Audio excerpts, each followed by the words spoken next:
Good morning and happy Tuesday. We're talking about valuing what God values, treasures in heaven. That's the kind of idea that's underneath what Jesus talked about in the Sermon on the Mount, what we talked about last Sunday, treasures in heaven.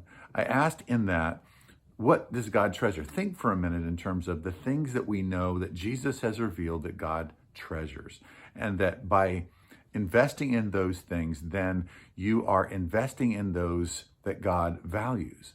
What is it that God values? And the top level of priority in this is that God values people. God values people. Jesus came to save people. Jesus came to bring the kingdom to people. And so if we're going to value what God values in the largest scheme of things, in the most, if we order this in a way, in terms of today, practically, what is that going to look like? We're going to value people. And if we're going to value people, then what does that look like in my day? It means that, you've heard me talk about my granddaughters and how much I adore them and how gaga I am and how I want to build my world around them and how I want to just tell them how much I adore them all the time. That's one thing, and I think that that's the easy one. Those are the, like, okay, I want to cherish the people that are in my life, and certainly cherishing them would be important.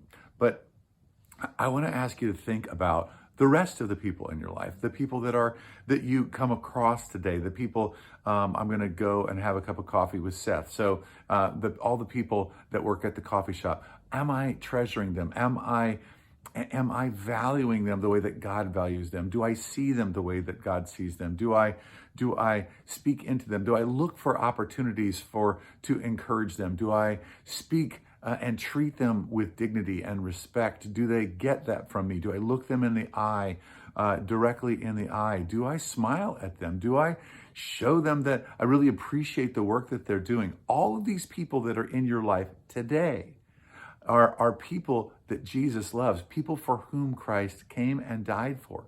And when we treasure things in heaven, we are treasuring them. And when they feel treasured, curiously, their heart begins to open up toward Jesus.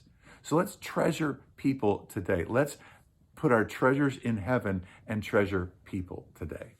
Thanks so much for joining me. We'll talk tomorrow.